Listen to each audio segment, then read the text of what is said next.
Rob, Nita, Yes. Rob, welcome. Thank Thank you you. for having us, Chuck. Oh, Yeah. yeah, you know what? I could not resist and could not say no to fellow photographers. But you are, Well, thank you. you're really more than photographers. You're conservationists.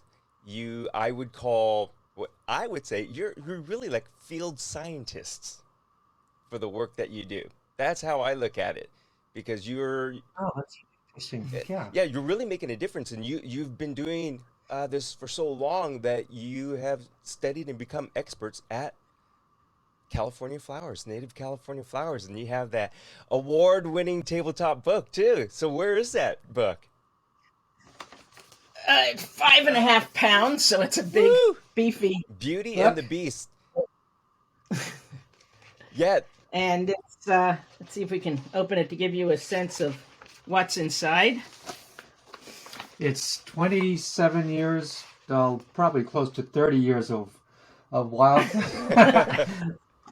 of wildflower photography, almost exclusively on public lands throughout the West, and we focused a lot on California. After we did our first exhibit at the San Francisco Main Library's Jewett Gallery, we were invited to do an exhibit focusing on just California native plants as opposed to all the uh, wildflowers we had been documenting across the western states. So the book focuses on California wildflowers. Wow. Well, what really made the two of you get into wildflowers, flowers? Because Rob, you were a portrait photographer, or were you? I You was the were a portrait portrait photographer. photographer, Nita. Okay. I was the people photographer. If it moved, I didn't photograph it. So, how did this really come about with if going into this wildflower photography? I know, like you said, Well, 27 years you've put into the book, so you've been doing it probably for nearly 30 years? Really? yeah, well, I started photographing nature back in like the late 60s. I just wanted to be a landscape photographer like you know, Ansel Adams and all the other beautiful images that other people were creating. And then after going through a lot of public lands, I mean, going to visit a lot of public lands to where all these beautiful spaces were preserved, I'd see what was going on outside of the public lands, like mining and forestry and human development and all that stuff. So I thought, well, what can I do with the talent that I've developed to help save these lands and to promote conservation and promote the awareness of environmental issues? Can I interrupt for a second? Please. Actually, a lot of the mining and logging was happening on public lands. It just wasn't in national parks. Yeah. It was in Forest Service land, And BLM lands and yeah. things like that. Mm, okay. And so I was in a lab in San Francisco in 1992 getting some film developed, and I came across a friend of mine, Liz Hymans, who said she had just heard that the Antelope Valley, California Poppy Reserve in the westernmost extension of the Mojave Desert, which is like about an hour's north of Los Angeles, was having a really, really incredible year after 6 years of so-so and not much happening there. The the Antelope Valley California Native Poppy Preserve was set aside as a California state park to protect the state flower, which is the California poppy. So she said, I'm sure you've been to the Poppy Reserve and photographed it. And I said, no, I haven't. She said, really? You're a landscape photographer in California and you ever seen the Poppy Reserve? And I said, no. She said, well, we have to go. So a couple of days later, she and another friend of ours went down, and I just couldn't believe what it was I saw. There were just Wow. acres and acres of these beautiful, intense orange California poppies uh, in this preserve. And what made it so special this year was that there was an abundance of these purple-tipped bird's eye gilia blossoms that were interspersed within these intense orange California poppy blossoms. And I just stood there and watched wave after wave of wind move across these California poppies. Just it was like just mesmerizing. So I called Nita that evening and I said, you just have to see this. She was back in San Francisco. I was I was close. on assignment. I had a people assignment, so I hadn't gone. I was 6 hours away. So I drove back a couple days later, got Nita, and we, you know, witnessed this together. And that's what started our interest in photographing wildflowers. Even though I was a people photographer, my degree in college was biology. Oh, So I had a very strong interest in nature and the natural world. And so when we both saw that, it was like, oh, we've got to keep doing this. This is really special. well, So it took a number of years before it actually turned into a project as far as Beauty and the Beast, Wildflowers and Climate Change, mhm. which Rob submitted as a project to a nonprofit called Blue Earth Alliance, who helps support photographers who are doing conservation work, work on endangered um, communities, Cultures. cultures, and social justice. And so they're a nonprofit that helps you raise grants through them to become a sponsored project of Blue Earth Alliance. So after seeing that first bloom in 1992, it put wildflowers on our radar.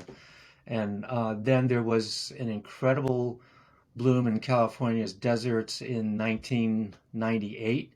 Uh, there was a high rainfall in El Nino rain year that happened, and it spread a whole lot of water across the southwest deserts and California's desert. So at that time, these blooms didn't happen that frequently, so they were called 100-year blooms because it was on average 100 years before all the conditions came together to produce these incredible, carpets of flowers in many different colors. So we started our real focus on wildflower photography in 1998. And this incredible bloom, we went to Death Valley, we went to Joshua Tree National Park, and we spent a month out there photographing. We were doing film then, and it was really difficult to do close-up photography with the camera that I was using. But when digital photography came in, it made it a whole lot easier to do macro photography because we could see what we were getting. And higher speeds. We Yeah. could work with the wind and that type of thing and still keep good quality. So the 1998 bloom in California's and Southwest deserts was really what got us intensely focused on wildflowers. And then it was, well, what can we do with this? I had been an environmental photographer, like I said earlier, photographing environmental issues like mining and logging, and I just got so depressed going to all these places where there was so much damage being done, and uh, we were thinking, what could we do with positive, beautiful imagery to get people's attention, to attract them to the beauty that's left on our public lands, and do something to preserve it. And then climate change came more and more into people's awareness, and we realized, like everything else, flowers were going to be affected. Sure. The climate that these flowers lived in, and then all the species that depended upon them, they were going to be impacted as climate change changed what rainfall they'd get, what the timing was of natural events like pollinators. And so we decided there was a message. We could tell the wildflower story through beautiful imagery and hope to give people hope and inspiration to do something. Mm. It's I to my left. I have your website and the image. Some of the images are cycling through, and while you're talking about that, I'm just looking out the corner of my eyes and seeing the beauty that the desert offers with Oh, these it's amazing. wildflowers. It is. It's really Hmm. amazing. And Rob, how you're saying that when the wind blows, I can just picture just far as the eye can see, or just acres and acres, where it just is in that motion, just like a Yeah, wave. So, Hmm. it was. it was just hypnotic. You just want to stand there and just never go. It's not like seeing a static landscape. Like you said, you can imagine this beautiful color moving. And Rob and I both grew up in New England, which is very different as far as these massive super blooms um, and the openness of the desert. So for us, it was something really new and really special that we wanted to capture. And fortunately, the most of the flowers come out in the spring when it's still relatively cool in the desert, because I don't like the heat. Yeah, me So either. we actually haven't made it to the monsoon season, which is towards the end of the summer, where another set of different flowers come out after the thunderstorms that come through during the monsoon season.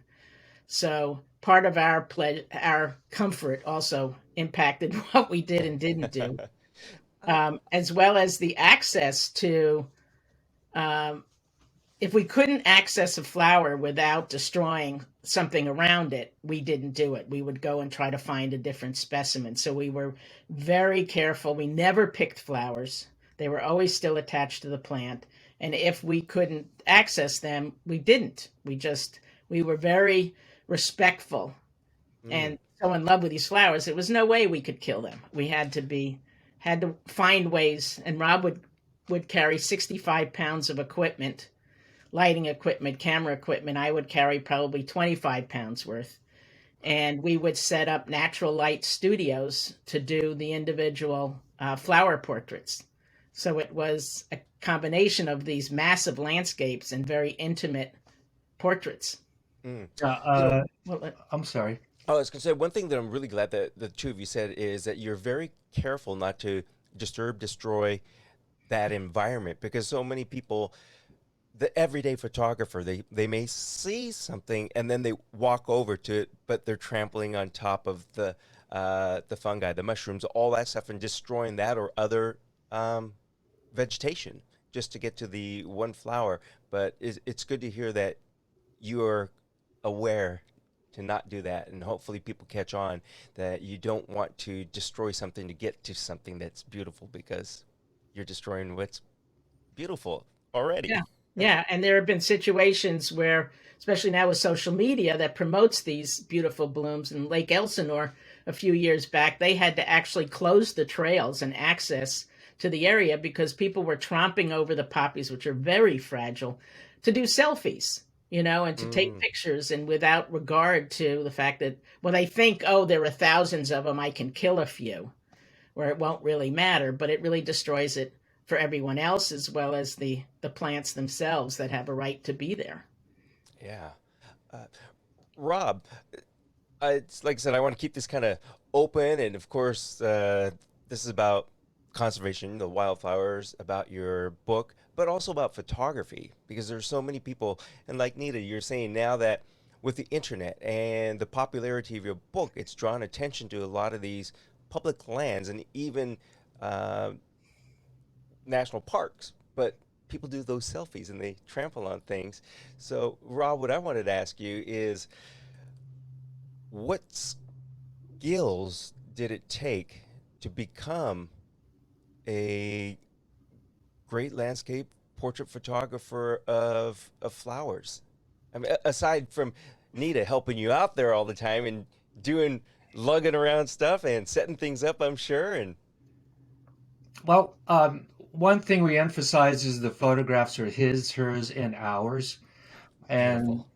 it's a lot of hours in two ways. Hours meaning the two of us, and hours meaning spending hours on the ground to actually photograph these flowers. We figured out at one point, I was just, we were wondering how long did it take to do the average flower. Well, over like a series of a couple months, we kept time.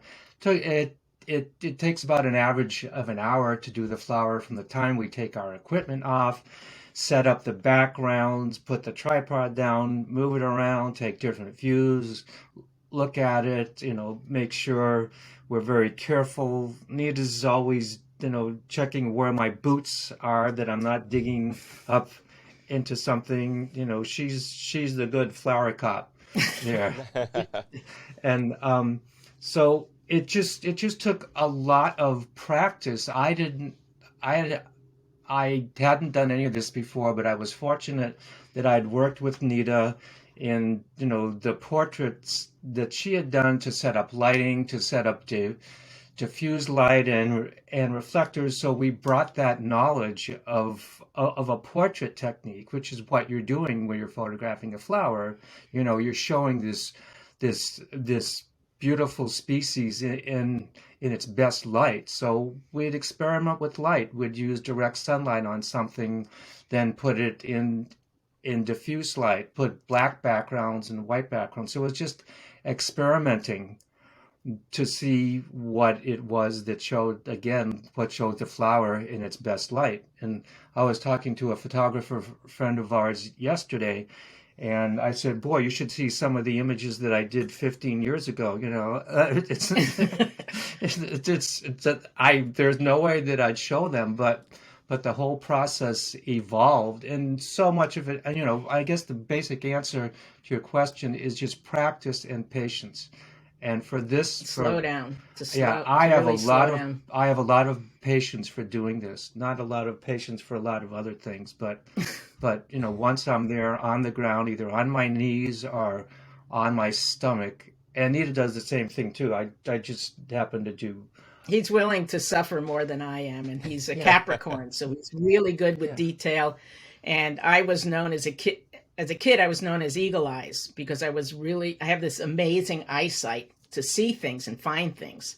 And so often, especially at the beginning, I was the one who would find the flowers.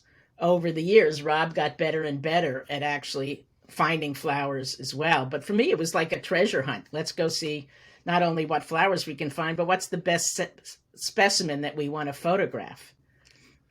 You know, But I was gonna say my question and comment earlier, and when I said Rob and Nita carrying things, I didn't want to diminish oh what no, no, Nita does, because Rob, you answered what I was going to make a comment and say. Nita's probably the lighting expert and professional because of the portrait, because lighting is no. so important. Uh-oh, Yeah. uh-oh. Well, he was my assistant often when I was doing people photography, so we I both had the experience. Well, I learned um, I we're both good at it because I'll try something and then she'll suggest something, or then so it really takes the two of us to create what it is we're doing. Um, but I got really good at because I'm always looking through the camera from the best vantage point of trying to think, well, do we need to fill light in here?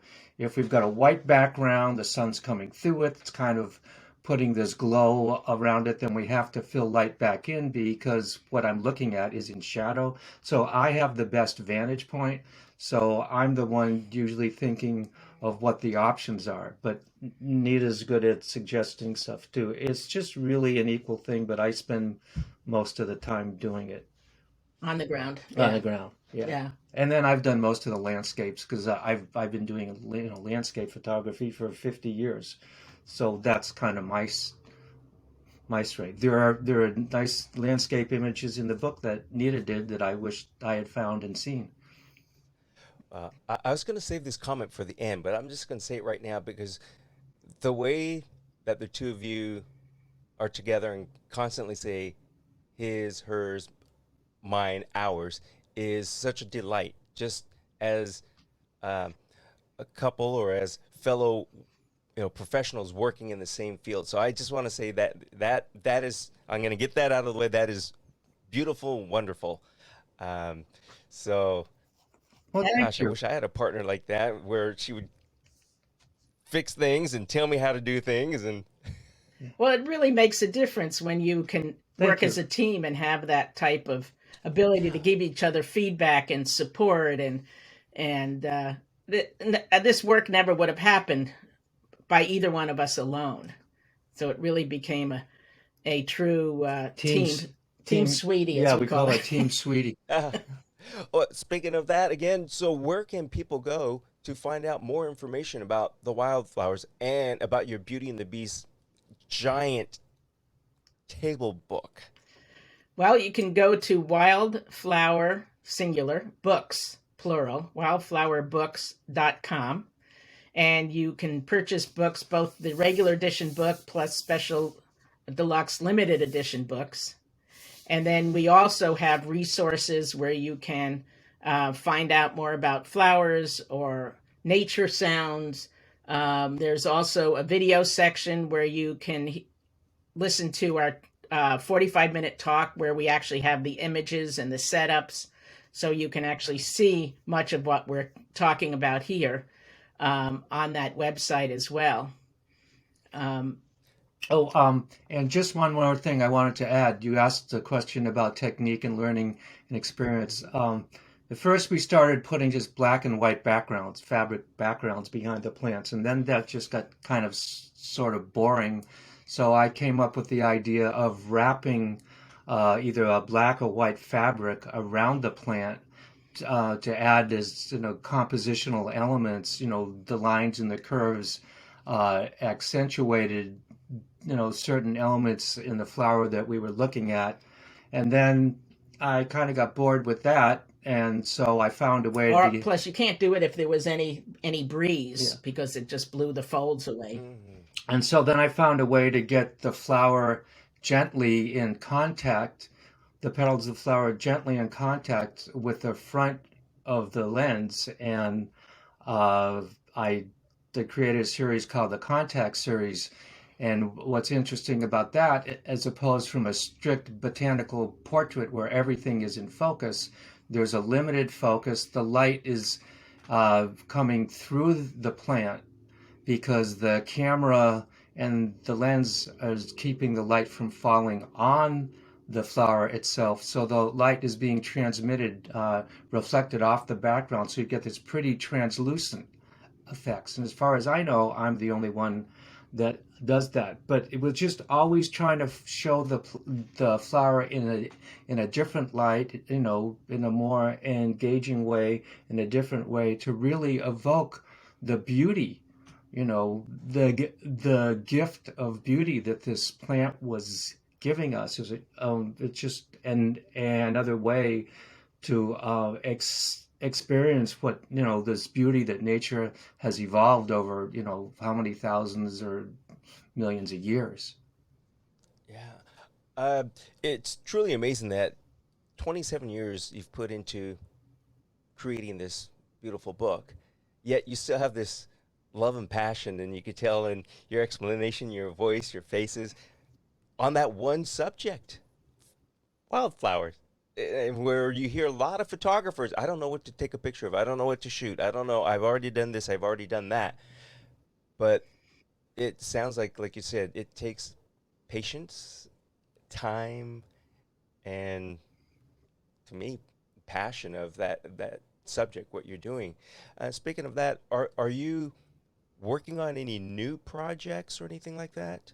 New flower projects, or is that all the time? It's constant. Well, we're actually, one of the things we want to do is create an audio described version of the book for the visually impaired. So if you can't see the book, or you can't see it very well, or you can't read English, you're not able to read English, we want to create an audio version. And our descriptions of the images will be accompanied with descriptions of the environment. What was it like? Was there just one flower? Was there a field of flowers? Was it hot? Was it cold? Were there bugs? Were there birds? And we'll be working with Bernie Krause, who's a world-renowned soundscape ecologist, and using his recordings to illustrate the environment that we were in. And so that's one of the things that we're in the process of raising funds to be able to create this book. Because as far as we know, it's never been done before. Making a coffee table book amazing. And making it accessible to those that are visually impaired. And that idea came to us because we have a friend who's been losing her eyesight and is now legally blind. And we have a routine of describing where we are or what we're seeing to her.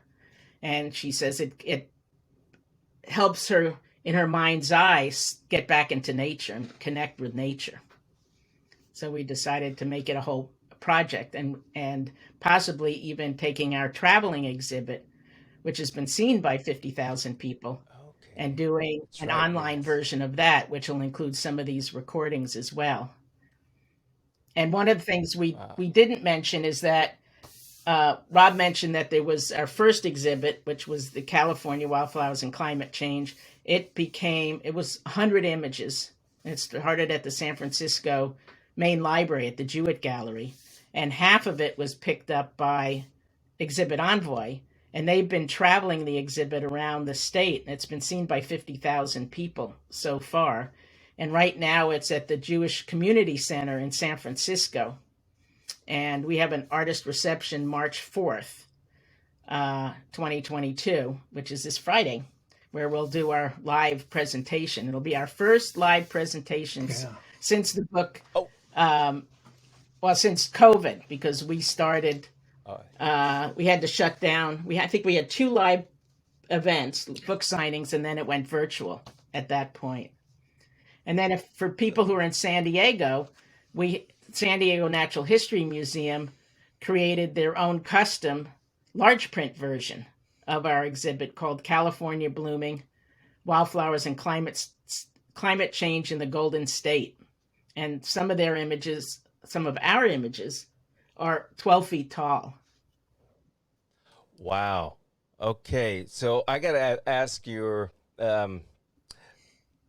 semi-technical-ish question then, and I like to try to stay away from brands, but if you're 12 feet, what are you shooting with in the digital format? It's a medium format digital, or are you doing just the regular standard size Oh, we digital camera? we we counted beginning in what, 1992. 1992, I was using medium format film, which was 2.25 inches square film, which A is really Hasselblad. a Hasselblad. Uh, Currently, I'm using a Sony A7R Mark III. It's a 42 megapixel camera that gives us great resolution. You can make really large enlargements. We use 10 different cameras, 12, 12 different cameras. including an iPhone in the Yeah. book. The first real digital camera I got was only a 17 megapixel camera. It cost $8,000 back then.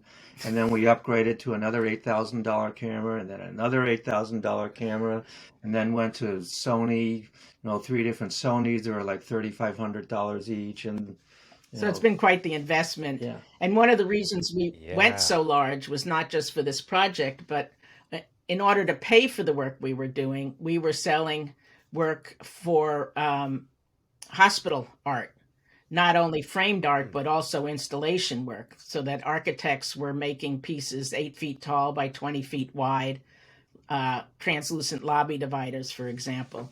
And we realized we really needed big files to do that.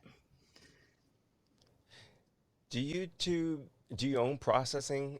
Uh, the Photoshop deal and things like that, Yes, as it was far as definitely a learning adjusting curve it. going from film to digital.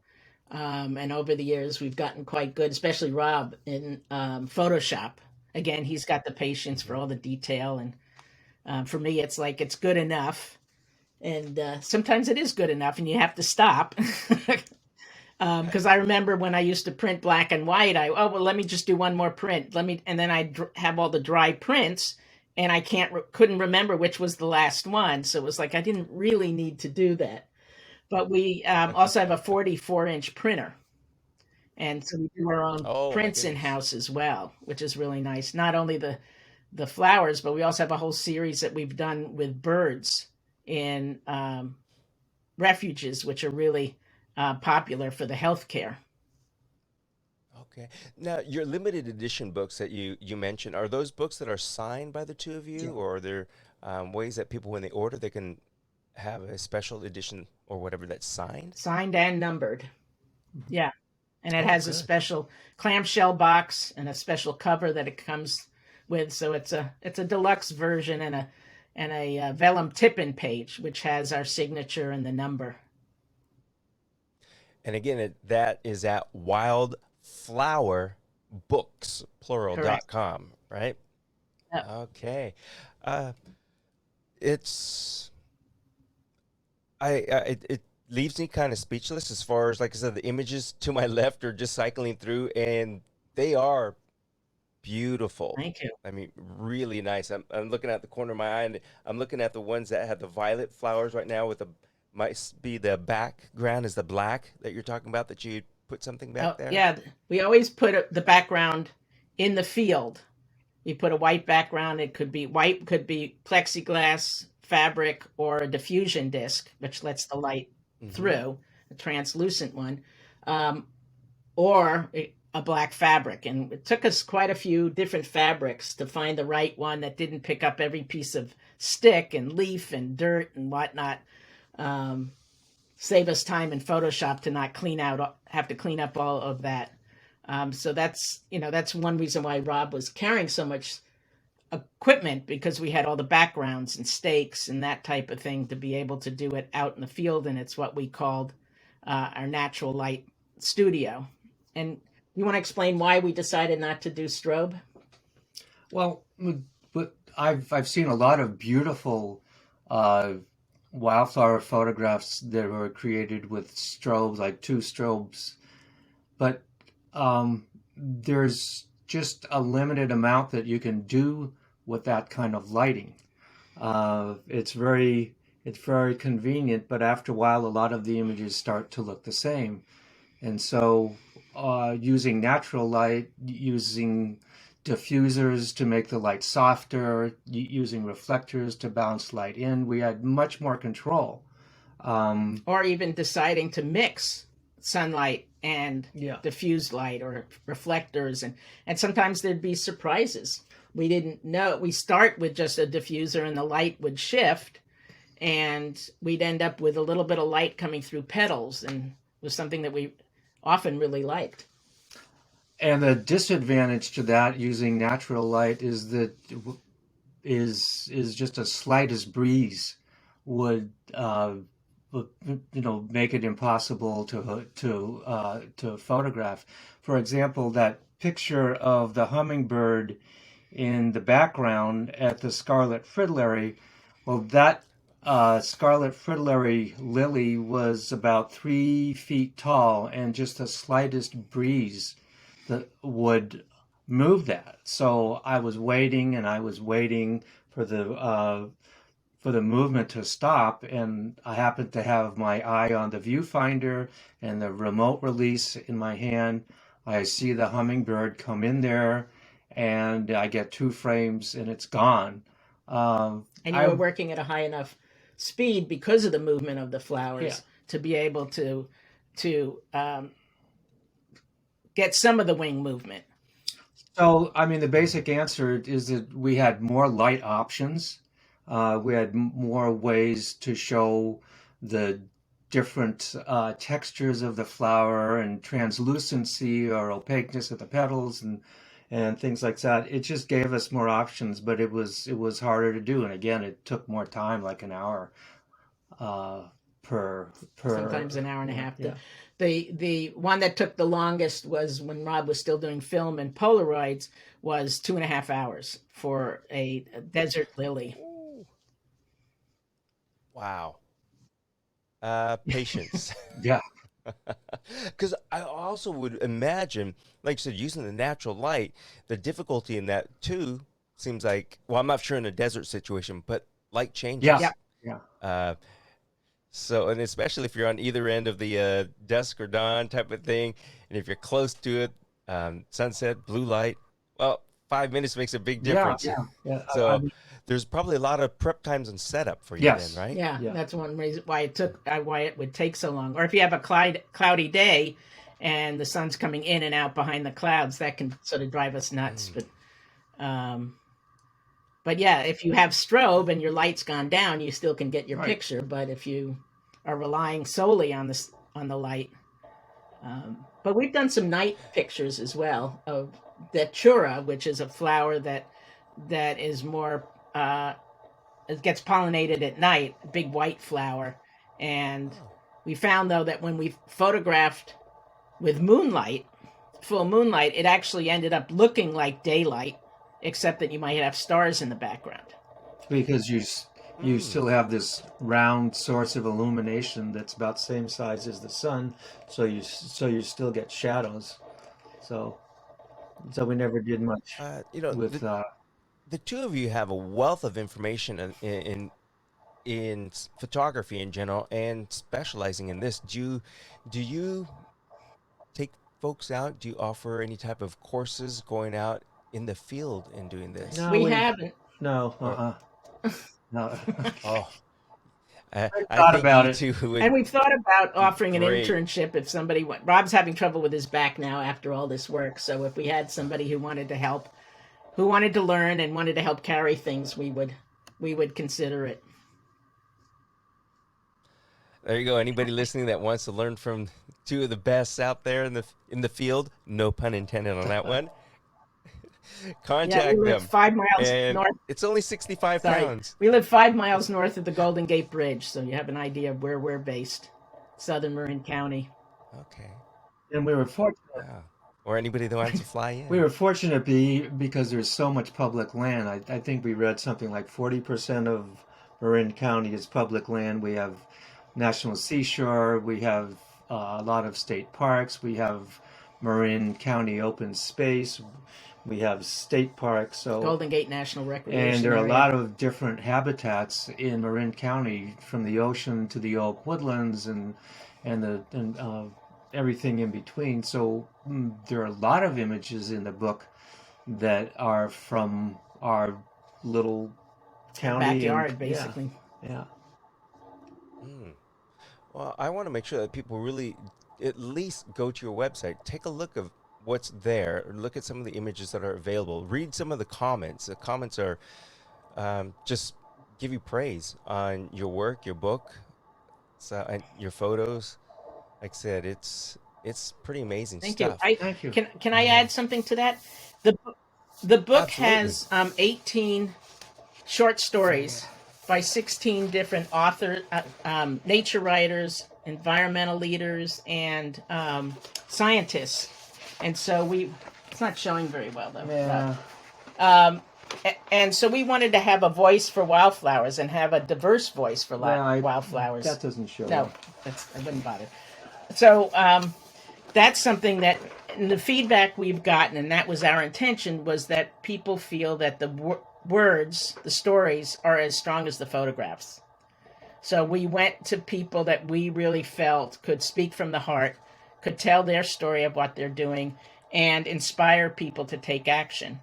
And one of the things we wanted to make really different than many of the other books or exhibits is we also tell people what they can do to make a difference. There are 25 things they can do to make a difference. And it's not only about climate change, it's about land conservation, development that's destroying habitat, invasive species, and how people can volunteer to pull invasive species on public land to protect habitats, and how most wildlife, land-based wildlife, will not survive without the wildflowers.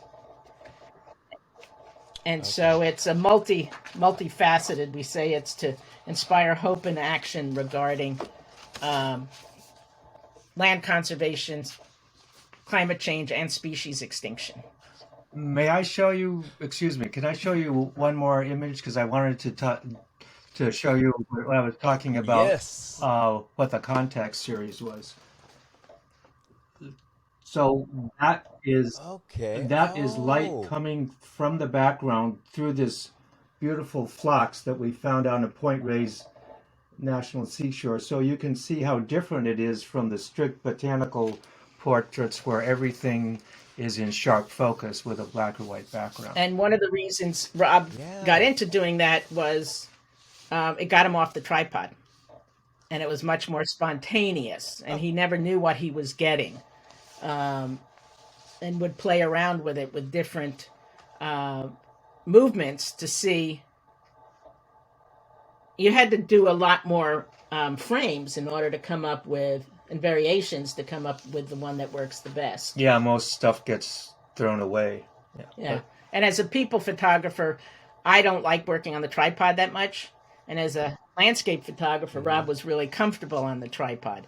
And the contact series gave him an opportunity to break away from that. I want to say thank you to you, Nita, because you answered one of the questions that I wanted to ask, and that was as far as what is the purpose of you doing this? And like I said, there's you list 25 things that people could do, but you also answered it by saying it's really about conservation. Um, and when I hear that, it's to save or to make a difference or make a change. And one of the things that you said that I didn't even think about is invasive Mm-hmm. invasive plants, things that are not there that have been brought there, whether it be from a bird or somehow something. I don't know how pollination works through that, or rain, or somebody just bringing their own pocket of seeds and throwing them Well, out there. yeah, a lot of it But starts out with the horticultural. They bring in a plant that they think is good for people's gardens, like French broom and Scotch broom, which now covers acres and acres, hundreds and thousands of acres, and is a, I want to explain the difference between um, a non-native and a non-native invasive. Non-native plants okay, may just be here and there and not compete. An invasive can wipe out a whole ecosystem. It can completely replace it. So in Southern California in the desert, it can be the Asian mustard, which has these monster leaves that just shades out everything else. In the desert, many plants are tiny because it's very dry. Well, when you have climate change and you have your swings in very dry years as well as very wet years, some of the invasives can get established because of the wet years, and then the seeds okay. start to spread. So it can come in on people's shoes, it can come in on tires and equipment, it can just go by the wind and birds from somebody's yard. So people have to be really careful about what they plant.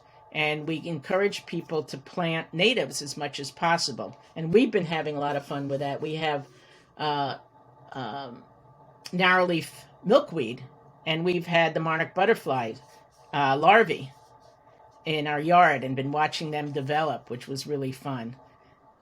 As well as Yeah. um, they're hardier when we don't have the rain, and there's such beautiful variety. And a great resource for if you're in California is a website called Calscape. And calscape.org was created by the California Native Plant Society, who we co-published the book with. It's an amazing organization, and you can go there and find out what's native to your particular area. And you can say, I have a sunny hill in this part of California. What can I grow? What's good to grow in that area? And then where we can find some of those. There are more and more native plant nurseries that have been out getting established. Wow. I think that's one thing that's is important too is to find out, like I said, what is native to your area. Plant those in your yard, and that may bring more bees for pollinating, more hummingbirds, other types of birds, and it gives you your own, can I say, little ecosystem in your backyard with all these different plants and animals. And there it is. There's 27 years of photography in your backyard that you could do. Right. Yeah, we have two pictures I think in the book that came from our own garden. Wow. Uh, this has been Thank you. fantastic. Yeah, for us too. Really, really good information. And especially getting the word across that these are not just pretty pictures. There's a message behind what you're doing in your book, and I hope that people understand the importance of the wildflowers and native plants to your area. Thank you. Uh, so, gosh, thank you. Is there anything else that you want to add? Before we bid our farewells and go take some photos. Well, we encourage people to go to the website to help support our work that we're doing, and to learn more through our video, and we have the behind the scenes section in both the book as well as the video. One real important thing we neglected, and I feel really bad. We co-published I said that. You did? Yeah, I did, but you can mention again. Yeah, we co-published this book with the California Native Plant Society, and so many of the places we went, we had no knowledge of, but we could contact the chapters in that area, talk to people who were so generous with their time, with their knowledge, so enthusiastic about helping us find flowers that we didn't know existed or where they were. So this was really a collaborative project, and I just want to acknowledge California Native Plant Society. I'm so grateful for their contribution, not only the support they gave us in publishing the book, but also the many individual members like our local chapter that helped make this book possible. We're really grateful for their support. And we really encourage people to join the local chapters or to go to cnps.org. And there are a lot of different videos on different topics on their website, and you can join local chapters. And there are native plant societies all over the country, not just California's. California is very active in doing research, and it's an amazing organization. So we encourage people to support organizations such as them, and the Center for Biological Diversity that's doing a lot of work to protect public land and species, and a variety of different organizations that you can find. One sort of last thing.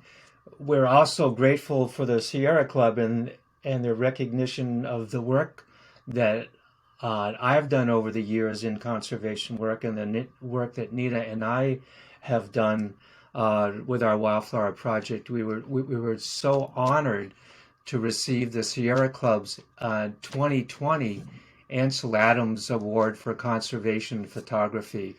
It just feels so rewarding to be included in all the photographers who have in that group of photographers who have done outstanding conservation work over the years. So that was something I wanted to share. Our gratitude for that. Wow.